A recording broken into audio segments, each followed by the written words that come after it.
Y ahora deberíamos entrar al tema número 9 y vamos a hablar de los flavonoides. Seguimos en la unidad de los heterócidos, es decir, aquellas moléculas que tienen azúcares como parte de su composición, ¿no? Azúcares más otra molécula, otro tipo de molécula no azucarada que se llama genina, ¿se acuerdan? Entonces, generalmente el nombre de la genina es el que va a dar nombre al, en este caso, al heterócido, ¿no? Ahora vamos a hablar entonces de los heterócidos de flavonoides y de antocianidinas o antocianinas. Bien, vamos a entonces comenzar con este tema.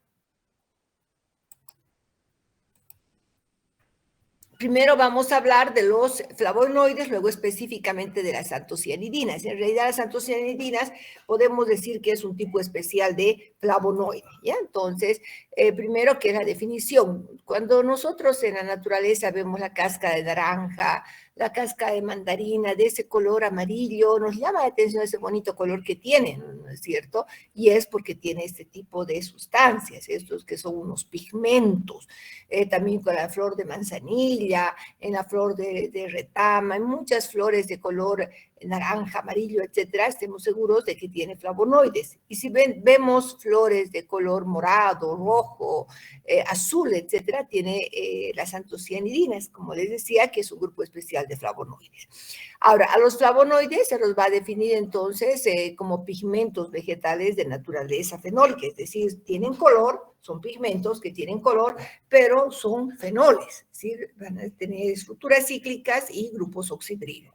Prácticamente son responsables de la coloración de numerosas flores y también de frutos. También se encuentran flavonoides en hojas.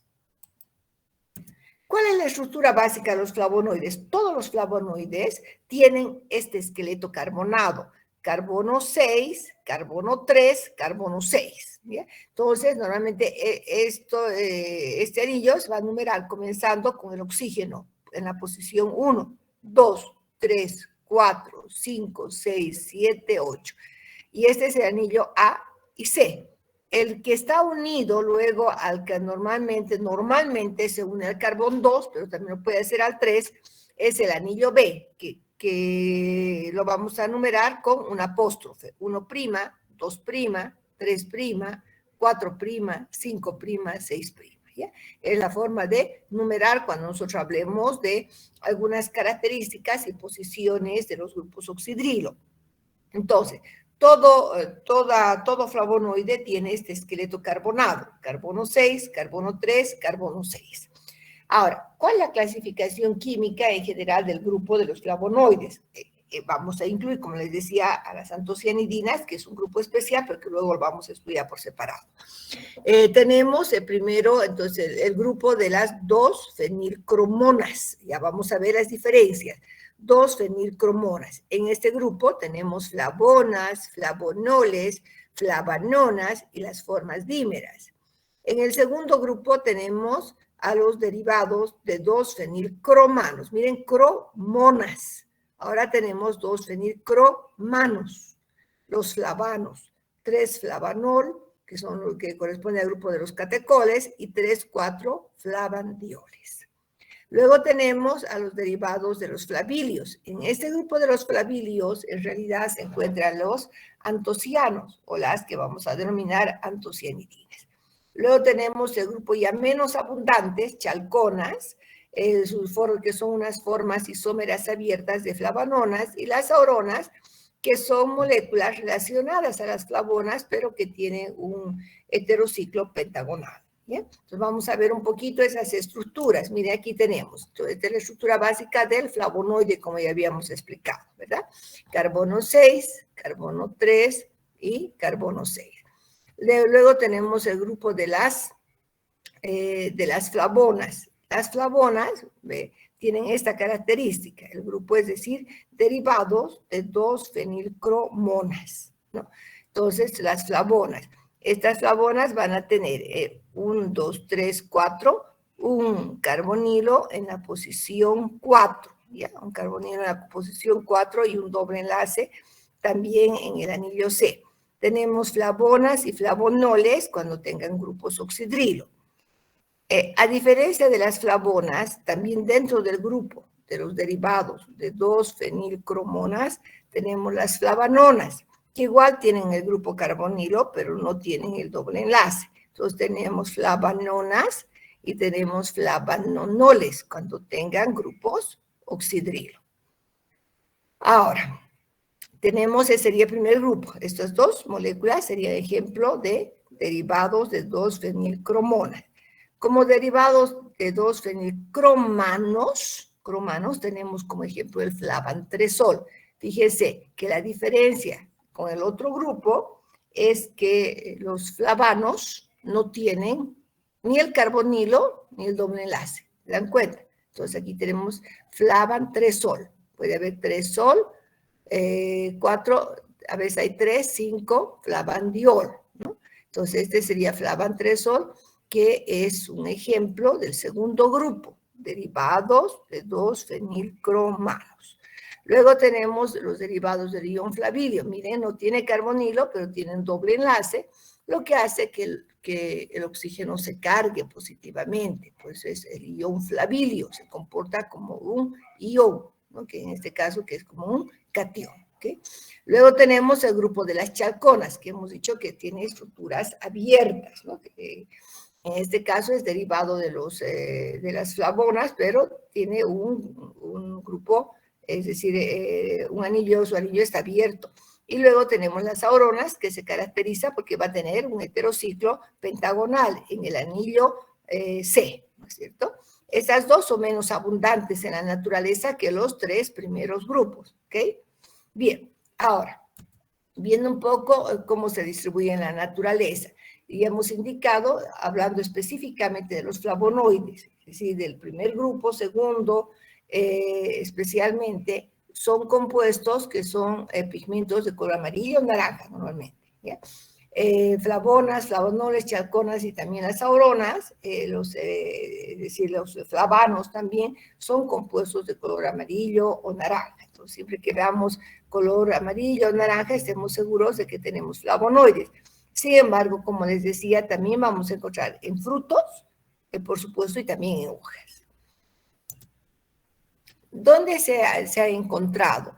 En realidad abundan los flavonoides en la naturaleza, se los ha encontrado en la familia de las asteráceas, estoy hablando de los bácaris, de la manzanilla, en la rutácea estamos hablando del grupo de los cítricos, ¿no? En la cáscara, toditos los cítricos, es decir, limón, naranja, lima, mandarina, pomelo, etcétera, en la cáscara tienen una gran cantidad de citroflavonoides, o sea, tienen flavonoides.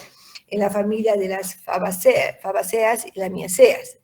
Las fabáceas en algunas leguminosas y las lamiáceas estamos hablando como, por ejemplo, aquellas que tienen aceites esenciales, ¿no? Tienen la menta, el romero, etcétera, tienen también tienen también flavonoides, ¿ya? Entonces, especialmente se caracteriza porque eso se ha encontrado en órganos jóvenes, es decir, hojas, flores y frutos. Rara vez se encuentra en raíces o en cortezas, puede haber, pero especialmente en órganos jóvenes. ¿Dónde se acumula? Se acumula normalmente en el interior de la célula a nivel de las vacuolas, ¿no? Las vacuolas, las células vegetales tienen un organelo que son las vacuolas. Generalmente ese tipo de moléculas se acumulan en este lugar de la célula, ¿ok? Bueno, ¿cómo se presenta? Mire, estas estructuras podemos decir que es la genina, ¿no? No hay todavía el azúcar. Casi todas van a tener grupos oxidrilo. Entonces, las geninas, es decir, esas geninas se van a unir al azúcar, recuerden que son heterócidos, por un enlace carbono-oxígeno-carbono. Algunos también lo pueden hacer por un enlace carbono-carbono. La mayoría lo hacen por un enlace carbono-oxígeno-carbono. O sea, van a encontrarse como O heterócidos. Entonces, en la naturaleza vamos a encontrar los flavonoides libres, ¿ya? Así como estamos viendo, o unidos a los azúcares. Entonces, los podemos encontrar flavonoides libres o unidos a los azúcares, es decir, como heterócidos. ¿Por qué es importante? Porque las propiedades físico-químicas van a variar en función si se encuentran como heterócidos o si se encuentran, pues, como flavonoides libres, ¿no? Como flavonoides libres son moléculas orgánicas, como ustedes están viendo. Y entonces vamos a ver las características. La mayoría, como les decía, se van a presentar como O heterócidos y pocos como C heterócidos. Ahora, estos heterócidos, como tienen azúcares y los azúcares son moléculas polares, van a ser solubles en agua y solubles en etanol. ¿Sí? Solubles en agua y solubles en etanol.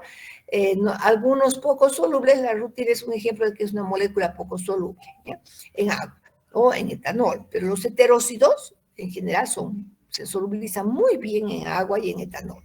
Las geninas, es decir, los flavonoides libres, son solubles en disolventes orgánicos apolares. Entonces se disuelven en cloroformo, tetracloruro de carbono, tolueno, benceno, etc. Pero, a ver, también debido a que tienen grupos oxidrilo, ya que son fenoles, ¿verdad? Son fenoles, tienen sus grupos oxidrilo, entonces esto hace que tengan... estaba mirando otra cosa ahorita.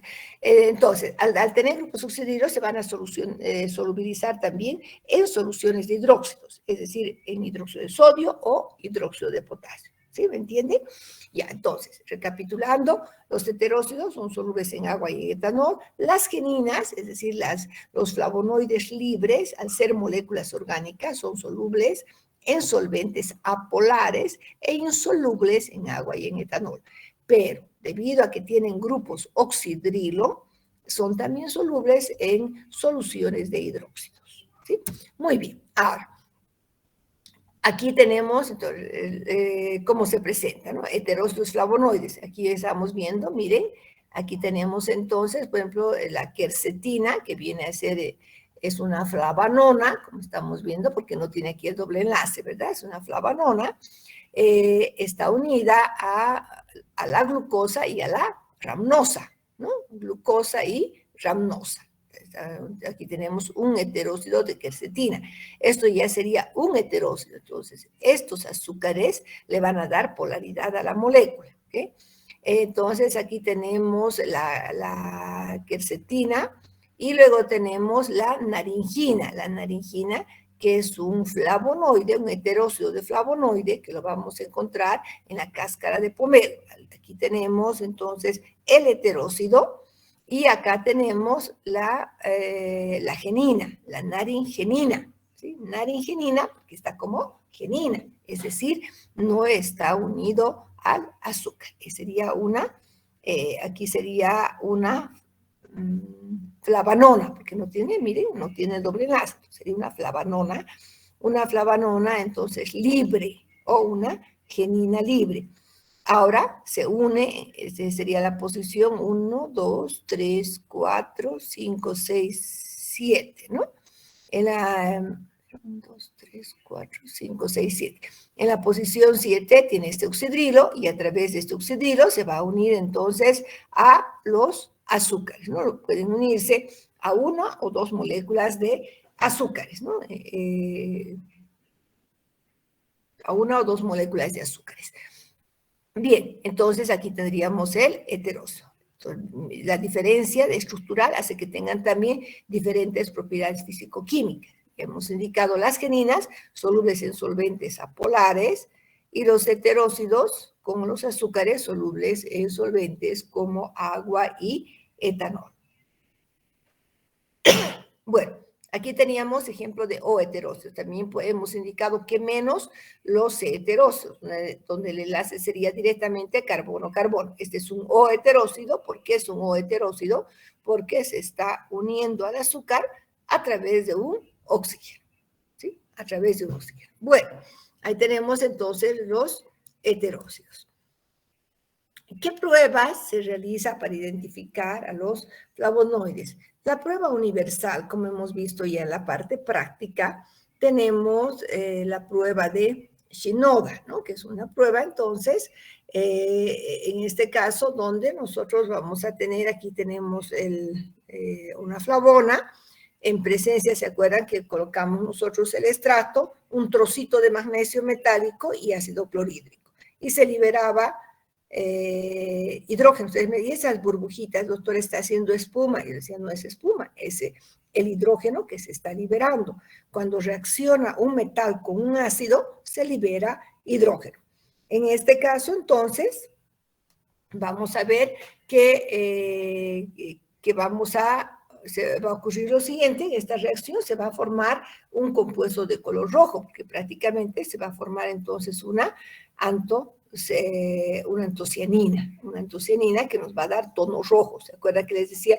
Nos debe dar tonos rojos, ¿no? Entonces, esta es una prueba general para los flavonoides, donde vamos a obtener estos colores, estos tonos rojos, y esta es la prueba de Shinoda, que es como una prueba universal. Ahora, qué interesante es esta prueba, puesto que dependiendo de los tonos, cuando tenemos extractos más o menos limpios, no, cuando son verdes es un poco más complejo poder identificar bien los colores. Pero cuando tenemos extractos claros, dependiendo del tipo de tono de rojo, por ejemplo, podemos nosotros diferenciar entre los diferentes tipos de flavonoides con la prueba de Shinoda. Cuando veamos en la clase, ustedes van a poder ver en la diferencia, ¿no?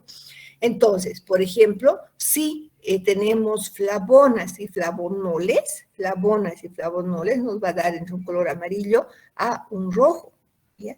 A un rojo, pero es un rojo más naranja. Si tenemos flavanoles, nos va a dar de rojo a magenta, ¿sí? De rojo a magenta. ¿Saben cuál es el magenta? El rojo violeta, ¿ya? Las flavanonas nos van a dar rojo, magenta o hasta un color violeta, ¿no? O azul, pero casi azul no se presenta, ¿no? Flavanonas, si se trata de flavanonas, rojo, magenta o violeta. Isoflavonas me da un color amarillo, chalconas y auronas no color. Entonces, en función del tono de rojo, yo puedo ver si tengo flavanonas o tengo solamente flavonoles o flavonas, ¿no? Entonces, en función de esto, podemos nosotros ver los tipos de flavonoides que podemos encontrar en cada una de las drogas con las que estamos trabajando.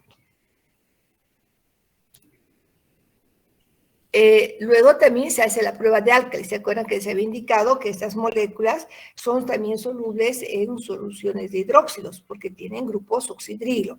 En el caso de la prueba de álcalis, se coloca también el extracto con hidróxido de sodio, normalmente 0,5 normal, y podemos ver si se trata de flavonas, flavanonoles e isoflavonas, nos da un color amarillo claro.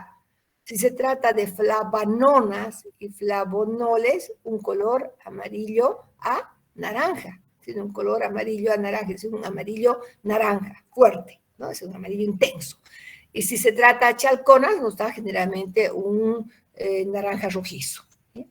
También se hace la prueba con ácido sulfúrico. Y con ácido sulfúrico, dependiendo, generalmente usted sabe que el ácido sulfúrico es muy denso. Entonces, el lugar donde se deposita el sulfúrico nos va a dar un determinado color.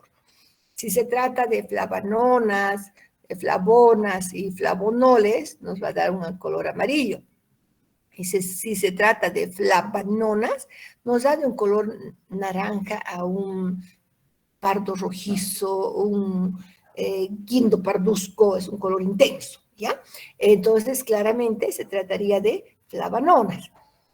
Chalconas y auronas nos da más bien un color rojo azulado, ¿no? Un color violeta. Y también hacemos la prueba con cloruro férrico. Con cloruro férrico me va a dar tonos generalmente verde negruzco, porque no se olviden que son fenoles y todos los fenoles reaccionan con el cloruro férrico, ¿no? Dando diferentes tonos. Todos los fenoles reaccionan con el cloruro férrico. Entonces, ahora, además de estas pruebas, que son pruebas muy comunes, muy sencillas, que las hacemos nosotros en prácticas, también tenemos las pruebas cromatográficas, así como hemos realizado la prueba de separación cromatográfica de antraquinonas, también se realiza entonces la separación cromatográfica de flavonoides, ¿no?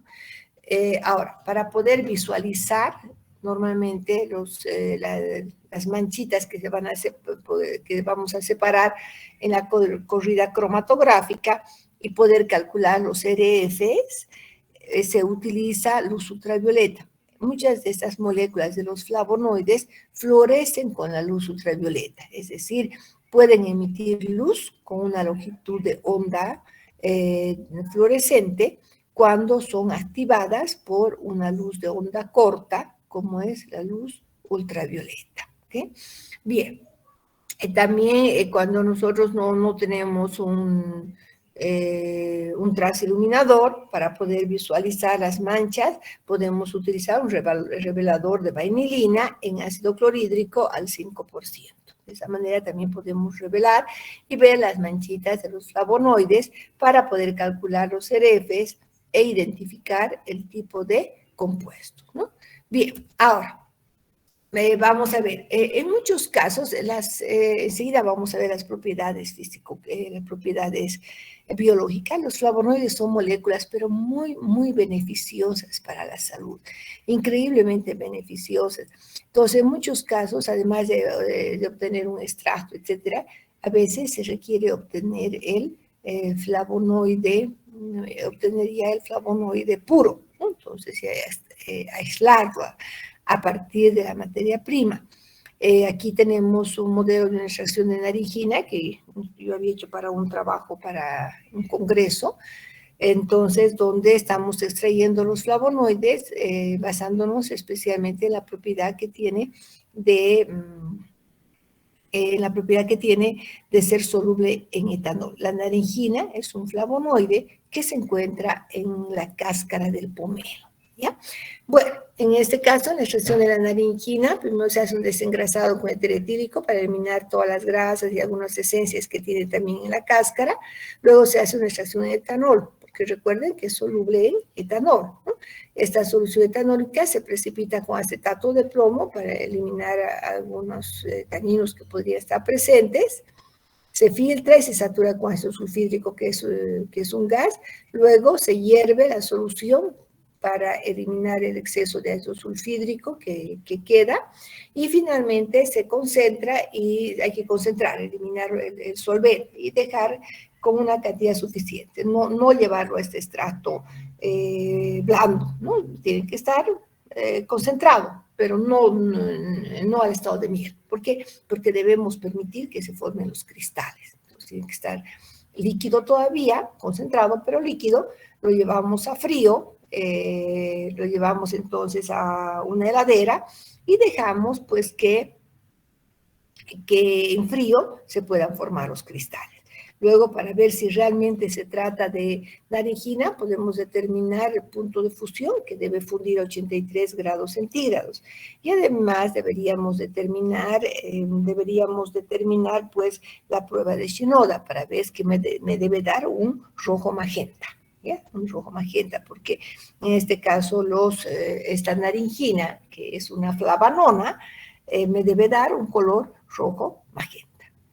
Bueno, esa es una forma de poder extraer, ¿no? Ahora, ¿para qué sirve esta naringina? Pues es un antioxidante, disminuye la fragilidad capilar, y ya veremos las propiedades que tienen estos flavonoides. Ya, ahora sí vamos a ver las propiedades biológicas, porque hasta el momento solo hemos visto las propiedades químicas, ¿verdad? Ahora, la pregunta era, ¿para qué sirve? Los flavonoides son excelentes antiinflamatorios, son vasodilatadores, vasoprotectores, estamos hablando de los vasos sanguíneos, algunos son antihepatotóxicos, es decir, protegen el hígado de las toxinas, antioxidantes, esta es la propiedad más importante que tienen, puesto que lo que hacen es eliminar esos radicales libres que nuestro organismo produce. Muchas veces por la alimentación, por el estrés, producimos antioxidantes y estos antioxidantes dañan nuestras células, ¿no? Producen el envejecimiento de las células, dañan las membranas, etcétera, y lo que hacen estas moléculas es proteger nuestro organismo, entonces, proteger nuestro organismo de estos radicales libres. Luego tenemos la propiedad de factor P, ¿no? ¿A qué se refiere? A que entonces esas moléculas disminuyen la permeabilidad de los capilares y refuerzan su resistencia. En último caso, podemos decir que disminuyen la fragilidad capilar.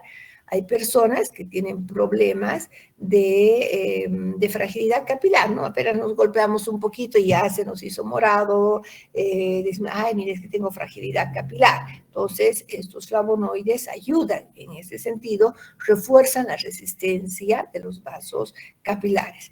Y vamos a ver muchas otras propiedades más, ¿no? Acción antiespasmódica, algunos flavonoides tienen la propiedad de disminuir el nivel de colesterol, es decir, tienen una acción hipocolesterolemiante, una actividad gastroprotectora, varios flavonoides, como en el caso del regaliz, y algo interesante es que presentan poca toxicidad, ¿no? Poca toxicidad, no son moléculas tóxicas, como decía, son moléculas muy, muy bondadosas, muy buenas para la salud. Ahora, también, ¿para qué sirve? Como les decía, cuando tenemos problemas de fragilidad capilar, y aquí podemos ver, ¿no es cierto?, que se presentan unos puntitos rojos debido a la fragilidad capilar. Entonces, en estos casos ayuda bastante. También sirve para prevenir accidentes hemorrágicos en hipertensos, tiene actividad gastroprotectoras, por eso se utiliza para úlceras, también para las metrorragias, y también tiene también una actividad antihemorrágica, Ustedes han visto cuando a alguien, por ejemplo, le sale sangre, las mamás agarran, ¿no? Ese rato trituran un poquito el perejil y nos pone perejil, ¿no? Ya sea cubierto con algodoncito directamente y para el sangrado, ¿no? Es porque el perejil también tiene flavonoides y estos flavonoides son antihemorrágicos, ¿no? Luego también estos flavonoides se considera vitaminas para la vista, ¿no? Mejora la circulación sanguínea a nivel de la retina, especialmente a nivel de la retina. Por eso es muy bueno el consumo de los flavonoides. Bueno, vamos a ver algo que también me olvidaba. En general, estos flavonoides mejoran también la circulación sanguínea en todo el cuerpo, es decir, mejoran la irrigación. Al mejorar la irrigación, van a mejorar también entonces la oxigenación. Muchos de estos flavonoides se consideran también sustancias que mejoran el metabolismo cerebral. ¿Ya? ¿Por qué? Porque van a permitir una mejor oxigenación del cerebro. Ya les voy a decir qué sustancias enseguida. Aquí tenemos algunos flavonoides que han sido muy estudiados y que se conocen sus propiedades. La quercetina, miren, todos estos pertenecen al grupo de las flavonas, ¿verdad? Es decir, del grupo de 2-fenilcromonas, que todos tienen el doble enlace y el carbonilo. La quercetina, la mirestetina, el quenferol, la apigenina, la luteolina, la isorramnetina. Un momentito, por favor, debe ser.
Bueno, estábamos viendo todos los principales flavonoides, ¿no? Estos flavonoides que se han encontrado, pues las propiedades que les había mencionado, tienen muchos de estos flavonoides. Aquí vamos a ver algunas fuentes de estos flavonoides, ¿no? Aquí tenemos un grupo de flavonoides, flavonoles, recuerden que corresponde al grupo de las 2-fenilcromonas. Aquí tenemos ejemplos que hemos visto ahorita. Quercetina, quenferol, miricetina, isorhamnetina. ¿Dónde encontramos? Mire, incluso en las cebollas vamos a encontrar cebollas, manzanas, vegetales de hojas. Aquí encontramos, por ejemplo, en el apio, vamos a encontrar en el perejil, en el romero, las flavonas, luteolina y apigenina, perejil, ají, alcachofas, especias. Flavanonas vamos a encontrar especialmente a nivel de los cítricos, esperetina, la naringenina, frutas cítricas y jugos cítricos. Flavanoles, catequinas, epigalocatequinas, teaflavinas en el té, chocolate, semillas de uva. Las antocianidinas, que es el grupo que vamos a estudiar enseguida, pero que son derivados del ion flavilio, tenemos la mayoría, vamos a encontrar en moras, vamos a encontrar en el caso de la frutilla, etc. Las isoflavonas se encuentran especialmente a nivel de la soya, ¿no? Soya y alimentos derivados de la soya. Miren entonces que están distribuidos de manera abundante en la naturaleza, especialmente en los vegetales. Ahora los citroflavonoides, como se había indicado, tenemos dos. El naringetol o naringenina, es el mismo, es un flavanonol, ¿ya? Un derivado de una flavanona, en este caso que se encuentra en la cáscara del pomelo. Y el esperetol, que también se conoce como esperegenina, y cuando está con azúcar, esperidina, se encuentra en la cáscara de la naranja y de la mandarina. ¿Ya? Y el diosmetol se encuentra en ambos. Estos son citroflavonoides. Estas moléculas son excelentes antioxidantes. Son excelentes antioxidantes. También se considera, como se había indicado, vitaminas para la vista, mejoran la circulación sanguínea y tiene otras propiedades. Ahora, aquí hay que corregir. Entre las propiedades biológicas de flavonoides habíamos indicado, y los que les acabo de mencionar, quercetina, esperidina, rutina, naringina. Entonces, una de sus propiedades es que, ya les indiqué, son excelentes antioxidantes. Se ha visto que la capacidad de la quercetina, entonces, es un flavonoide que tiene incluso una mayor actividad antioxidante que la vitamina E y la vitamina C. También se ha podido determinar que es un secuestrador de radicales libres. Eso es muy importante, ¿no? Por eso es que tiene esa propiedad antioxidante. Ahora, ¿cómo se consume estos flavonoides? Ustedes ahora, si hacen un jugo de limón, como es la cáscara, ¿verdad? Van a extraer, ¿qué hacemos? Limón, lavamos muy bien la cáscara y podemos licuar. No mucho tiempo, si no se vuelve amargo. Pero si licuamos rápidamente, estamos extrayendo parte también de entonces de estos flavonoides. En el caso de la naranja, especialmente los naturistas, lavan bien la cáscara de naranja, la pueden hacer secar y hacer una infusión de la cáscara de naranja. Yo, por ejemplo, la mezclo con el té, ¿no? Y es muy agradable y estamos consumiendo entonces antioxidantes. Lo más importante es tratar de consumir estos productos que tienen antioxidantes. El apio, el perejil, tiene antioxidantes, ¿no? Los pimentones, entonces manzanas verdes, estamos hablando de una gran cantidad de frutos, de vegetales que tienen estos flavonoides, ¿no? Es importante el consumo de estas moléculas para mejorar la salud y prevenir enfermedades. Hay otra droga que es oficinal, que es el cardomariano, ¿no? Su principio activo es la silibina, El cardio mariano, entonces, tiene el nombre científico de Silybum marianum y pertenece a la familia de las asteráceas. ¿Qué más? Normalmente se puede utilizar las semillas y las flores. En el caso del cardo mariano, se ha encontrado flavanolignanos como la silibina y silicristina, que se consideran excelentes moléculas antihepatotóxicas, ¿no? Entonces, el cardo mariano en general es un hepatoprotector, lo que antagoniza intoxicaciones hepáticas y también tiene un efecto protector, miren qué importante, frente a los efectos nocivos del etanol. Aquí tenemos la estructura entonces de la silibina y de la silicristina, ¿no? De la silibina y de la silicristina, donde vemos que está entonces unido también a los azúcares, ¿ya? Esas moléculas son excelentes entonces hepatoprotectores y el cardo mariano se constituye en una droga oficinal u oficial. Bueno, ginkgo biloba, que es yo les he hablado alguna vez de ginkgo biloba, que hablamos la droga, son las hojas del árbol de ginkgo biloba, familia Ginkgoaceae, que es una planta sumamente antigua. Indican pues que se encontraban hace muchos años, esta planta ya se encontraba en la faz de la tierra. Tiene propiedades muy interesantes y es de origen asiático. ¿Cuál es su composición?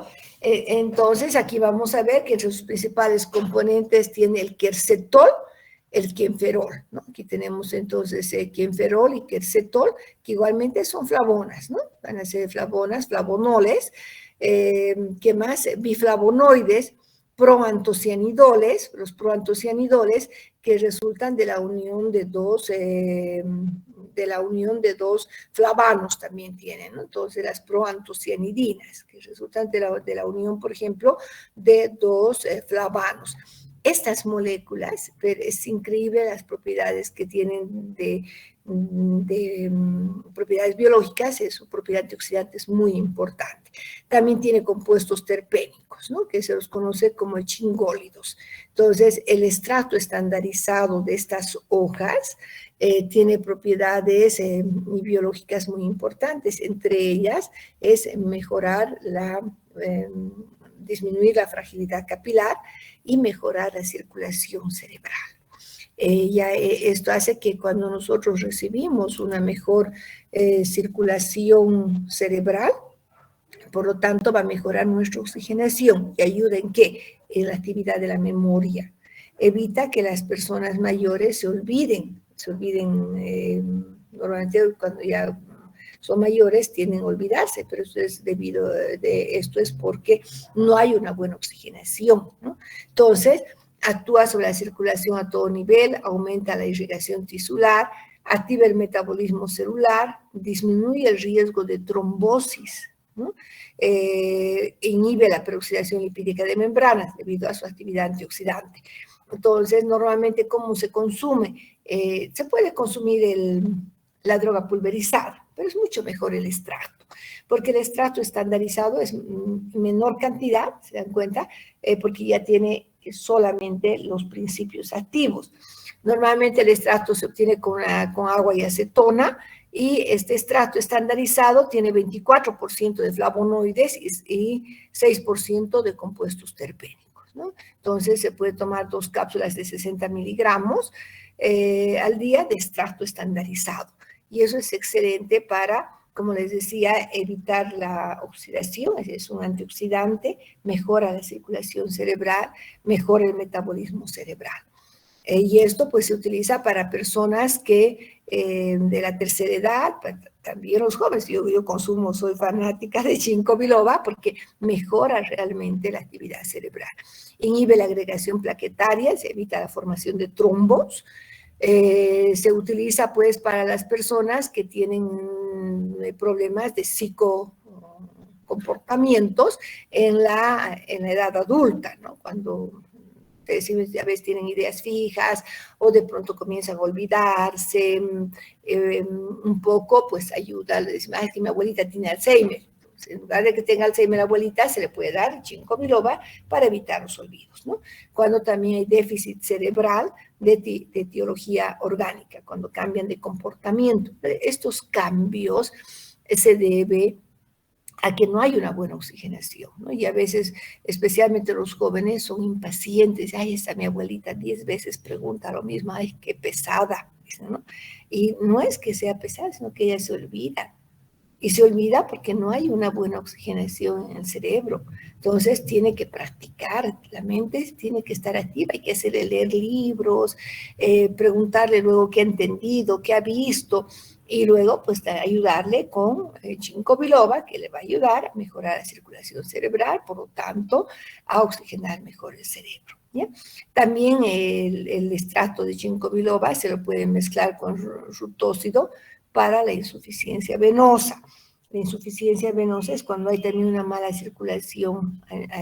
Ustedes han visto, hay personas que se les hincha los pies y se les pone morados, ¿no? Dicen, ay, es que tengo una mala circulación en mis pies, dicen, especialmente las mujeres.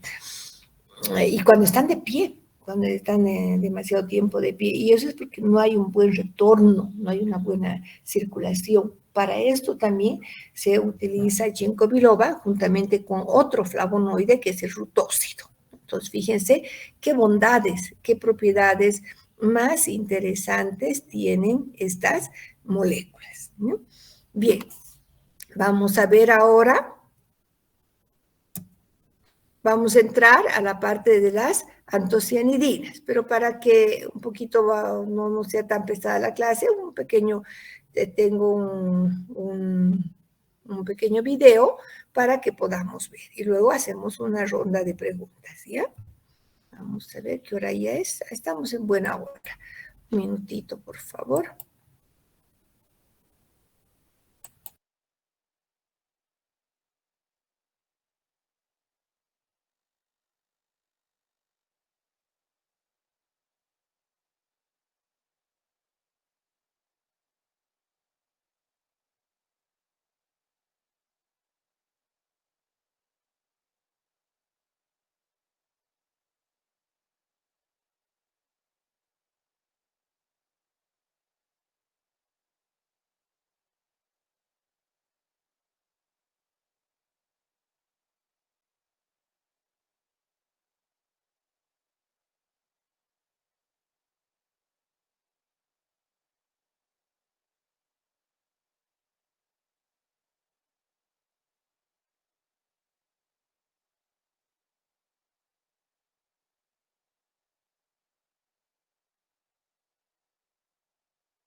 Sobre los flavonoides.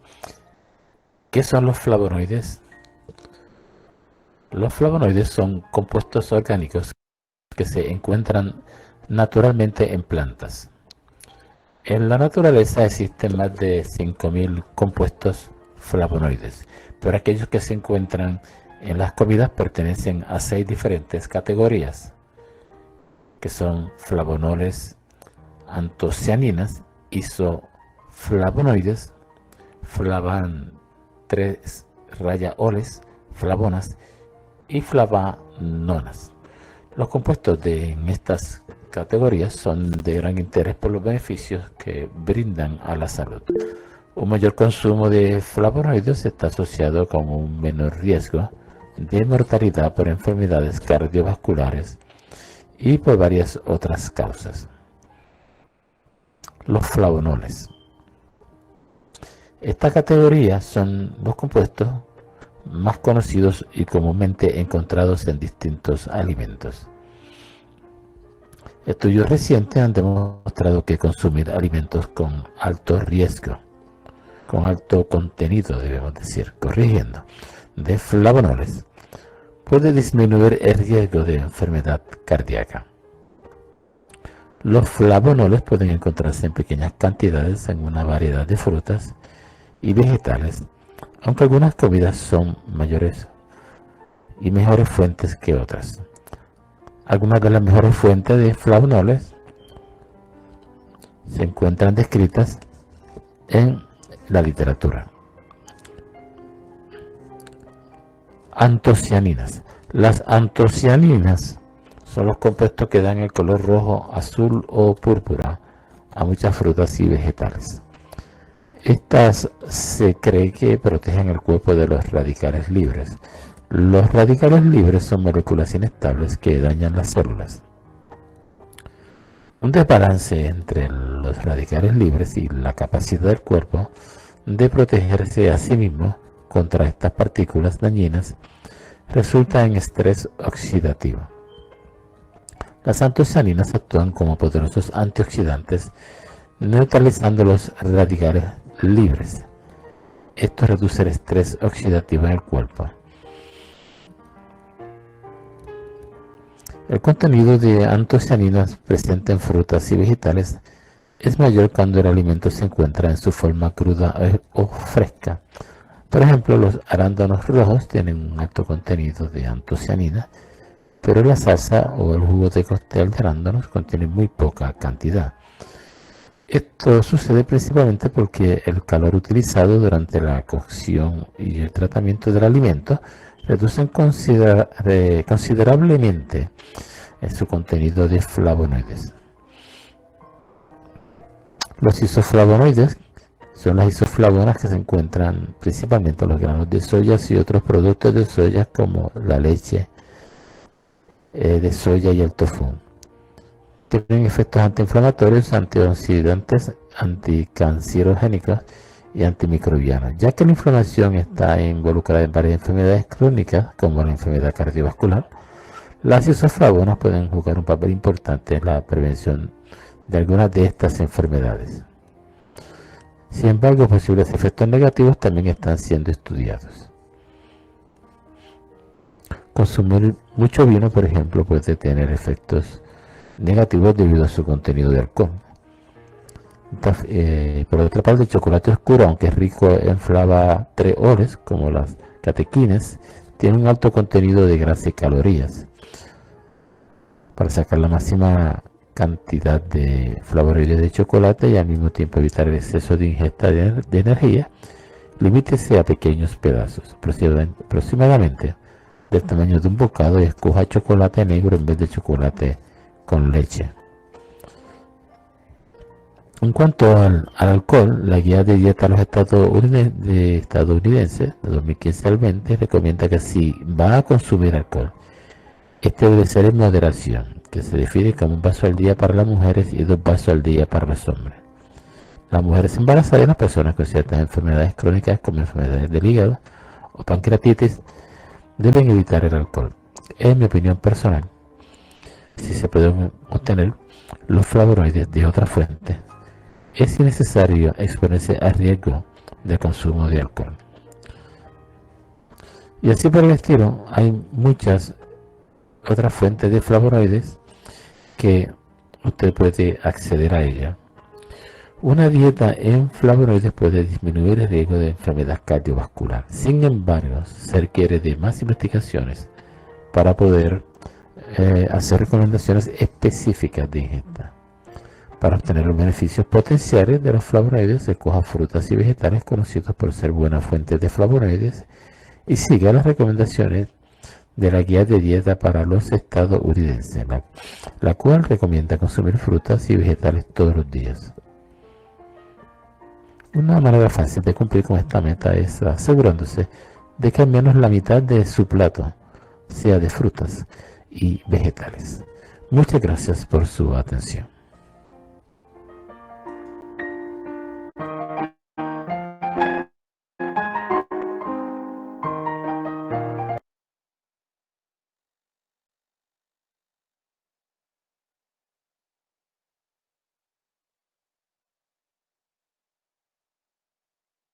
Bien, un poco para que sean, voy a hablar de las propiedades que tienen entonces los flavonoides, ¿verdad?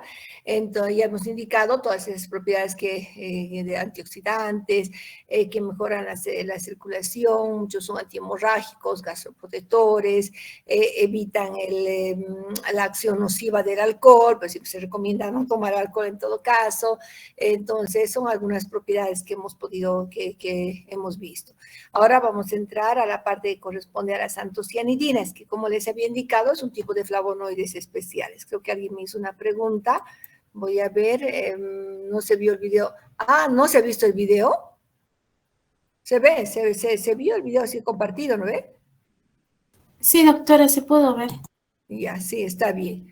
Ya, muy bien. Entonces, vamos a pasar algunas preguntas sobre la parte de los flavonoides. Los flavonoides, entonces, específicamente, son los pigmentos de color amarillo o naranja. Entonces, ahora vamos a entrar a ver aquellos pigmentos más bien de color rojo o azul, que corresponde a un grupo especial de flavonoides, que son los antocianos, ¿no? Entonces, no sé si tienen alguna duda, alguna pregunta al respecto, chicos, sobre lo que acabamos de ver de flavonoides. ¿Dudas? ¿Algo más que quisieran saber o que completemos? Doctora, Sí, María Isabel. hace rato dijo como que dijo oficinal u oficial, creo. Sí. ¿A qué se refiere con ¿Se oficinal? acuerdan que hablábamos de las drogas oficiales u oficinales? Aquellas que están descritas en las farmacopeas. A eso se refiere cuando hablamos de una droga oficial u oficinal. Aquellas que están en las farmacopeas. Y doctora, una pregunta más. ¿Podría afectar algo los pesticidas y los fertilizantes químicos en las propiedades biológicas y químicas de estos alimentos que contengan? Claro, claro, que son tóxicos, sí, porque son tóxicos. En realidad, y eso no tenemos cuidado, lógico, porque estas plantas, digamos, tienen muy buenas propiedades, pero si están sometidas a fumigaciones, normalmente hay que esperar un tiempo, ¿no? Fumigan y hay que esperar un tiempo para que el producto se vaya, el producto que han utilizado como plaguicida se elimine, pero muchas veces fumigan y a la semana están ya recogiendo los agricultores y entonces nos llega un producto todavía con restos de pesticidas. Claro que afectaría. Lo más importante es siempre lavar. O sea, lo más importante, como les digo, laven muy bien la fruta. Laven muy bien la fruta primero con agua, incluso cuando es naranja hay que un poquito cepillar para eliminar todo de lo que podía haber quedado en el fruto, ¿no? La mejor forma de eliminar esto es el lavado. El lavado, lavar tanto la verdura como la fruta que vayan a consumir. Eso es lo único que yo les podría recomendar, porque en Bolivia no tenemos ningún tipo de control para los pesticidas y plaguicidas. No se utiliza de manera controlada. Gracias, doctora. Bien, ¿alguna otra pregunta que tenga? Doctora, buen día. Buen día. Este principio activo, ¿dónde es que se encuentra en los diferentes alimentos? Y ahí ya les había indicado, ¿no? Hemos hecho una lista. Encontramos primero en los cítricos, en la cáscara de toditos los cítricos. Vamos a encontrar también en algunas, si hablamos de consumo, a ver, primero de alimentos, vamos a encontrar los cítricos, especialmente a nivel de pericarpio. Encontramos en el apio, encontramos en el perejil, se encuentra en el romero, encontramos en los pimentones. Ahora, las antocianidinas, que son, digamos, el grupo especial de flavonoides, que vamos a ver en todos los frutos de color rojo o azul, moras, cerezas, frutillas, encontramos en las rosas. ¿De dónde más vamos a encontrar? Como han visto ustedes, en flores, ¿no? En la flor de manzanilla, retama, caléndula, encontramos estos flavonoides. Y especialmente también de alimentos de consumo, vamos a encontrar en los brócolis también, hay flavonoides en los brócolis, encontramos donde más la manzana verde es rica en flavonoides. Entonces, tenemos especialmente en los alimentos una gran cantidad de productos que tengan flavonoides, ¿ya? Eso sería en general. ¿Sí? ¿Alguna otra pregunta? Doctoras, sí, bueno, en realidad preguntaba específicamente en ese alimento como la manzana, ¿dónde exactamente es que se encuentra este principio activo? Ah, ya, bien tu pregunta. No, a ver, en el caso de la manzana vamos a encontrar especialmente en la cáscara especialmente. También hay en el fruto, pero especialmente se concentra en los pericarpios, tanto de la naranja, ¿sí? De los cítricos, como también vamos a encontrar especialmente en la naranja. Ahora, por ejemplo, en las moras vamos a encontrar en todo el fruto. En todo el fruto. O sea, normalmente les había indicado, se va a encontrar en órganos jóvenes, ¿no? En órganos jóvenes, flores, frutos y hojas. Podemos encontrar en hojas como las hojas de apio, las hojas de perejil, en los cítricos a nivel del pericarpio, también en muchos de la cáscara de plátano también hay flavonoides, en la cáscara de la manzana también hay flavonoides. Entonces, esa es la distribución general, Nicole. También en hojas, si les hablo de los brócolis, vamos a encontrar también en este caso en las hojas, también en el fruto, ¿no? Entonces, doctora, tendríamos que consumir esa parte del alimento que contenga el color, ¿verdad? Exacto, exacto. Eso es la parte del alimento que tenga, incluso los repollos, el repollito morado, las hojas de repollo también tienen flavonoides, ¿no? Es la parte que hay que consumir. En el apio encontramos tanto en las hojas como en los tallos, por ejemplo, flavonoides. El tallo de apio también se consume como parte de una ensalada, es fuerte, pero se consume, ¿no? Entonces, las hojas de apio y también el tallo de apio tiene, por ejemplo, flavonoides. Es la parte que se debe consumir. Les decía, en el caso de la naranja, entonces puede hacer secar la cáscara de naranja y hacer una infusión, ¿no? Mezclar con té, es muy, muy agradable. En el caso de los limones, pueden ustedes hacer un jugo con más la cáscara. Y vamos a extraer también flavonoides.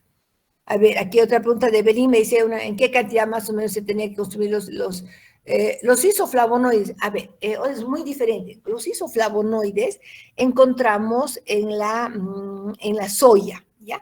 Estos isoflavonoides se los recomienda mucho, especialmente en casos de, si bien tiene sus propiedades antioxidantes, etcétera, está en los frutos, ¿no?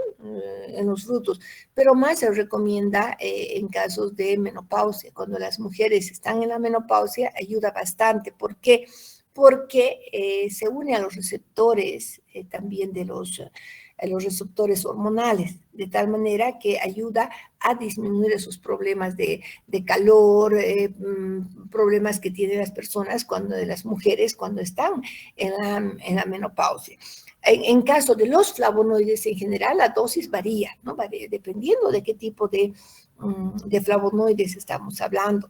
En el caso del extracto, por ejemplo, de ginkgo biloba, se recomienda más o menos, depende, ¿no? De 60 a 100 miligramos por día de extracto estandarizado. Esas son más o menos las dosis, ¿no? Cuando hablamos de la sustancia pura, estamos hablando desde 20 miligramos hasta 80 miligramos. ¿Ya? Ahora, cuando hablamos si yo voy a hacer una infusión, por ejemplo, son 2 gramos para hacer una infusión.